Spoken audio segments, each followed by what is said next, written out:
Spartacus, Blood and Sand.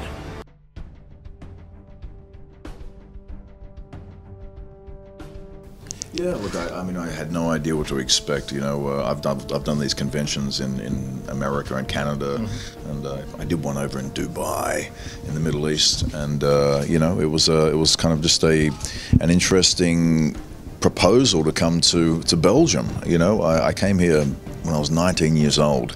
I did this European trip and came to Ghent. So I mean, the whole thing was kind of like a big spinning of the wheel and sort of, you know, coming back around again. So you know, it's fascinating. I mean, I love this city. You know, I mean, I went to the canal area last night, and it's just such a beautiful place. You know, I mean, the history and whatnot. You know, where I come from, you know, 200 years is old.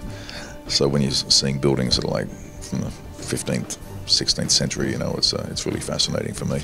And you know, it's interesting to sort of again sort of find out you know, another culture's perspective on the work that I've done. You know, it's always fascinating to end up in a country where it's a different language, and yet all of these people have seen my work, like whether it be The Hobbit or Spartacus or Arrow. You know, and you know, that's one of the I guess the privileges of sort of doing something that's international, whether it be film or television, is really just sort of doing the full circle and linking back with the public, especially in a foreign country. I find that really fascinating.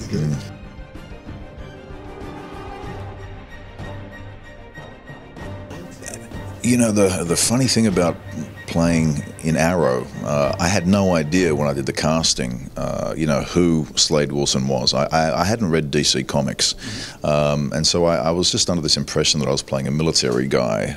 You know, they sort of did a red herring thing, and they didn't actually tell me the character's name when I did the audition. He was some other character, you know, the name of him anyway. And it wasn't until I actually landed in Vancouver at the airport, and my manager sent me a text saying, oh, it's just been announced on TV or something that you've been cast as Deathstroke. And I was like, what? Well, Slade Wilson, some guy called Slade Wilson. I'm like, who? And the guy behind the counter at customs went, are you playing Deathstroke? And I went, that's what they're saying. And he went, oh, well, he's the badass of the comic world, you know, he's like so tough. And I was like, really? Okay, well, that's news for me. So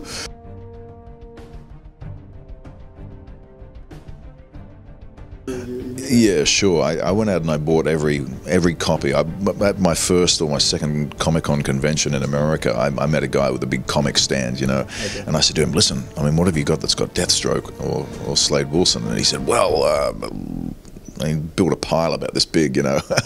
And so I bought every edition, you know, right back to, you know, Deathstroke's first appearance in the Teen Titans, you know, and you know, the death of his son, and all of this sort of, you know, background on him. So yeah, I've done my research now, and yeah, it's interesting the way that Arrow have put a spin on Slade Wilson, but you know, there's no guarantees that he's the man that wears the mask of Deathstroke, but you know, I don't know, you can hedge your bets.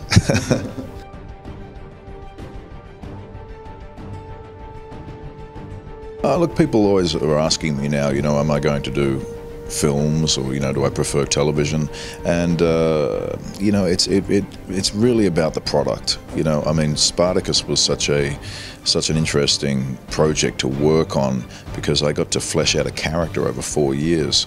You know, and the connection that I made emotionally with the audience through that character has been quite staggering. You know, I get so many people sort of complimenting, and I really appreciate it, because I put so much into that character. Yeah. And I could never have done that if I'd been playing the film version of Spartacus, because Crixus probably would have only had a few lines. Okay, yeah. You know, so working on television gives you that more fuller body of work to create a character. The same's happening now with Slade Wilson, and you know, I'm sure that if he becomes Deathstroke, you know, there'll be this whole universe of discovery for me as an actor to put into the character. And yeah, you know, I mean, they've just signed me on as a series regular, so you know, I've got a few years ahead of me to develop the toughest, you know, supervillain in the DC comic world. Yeah.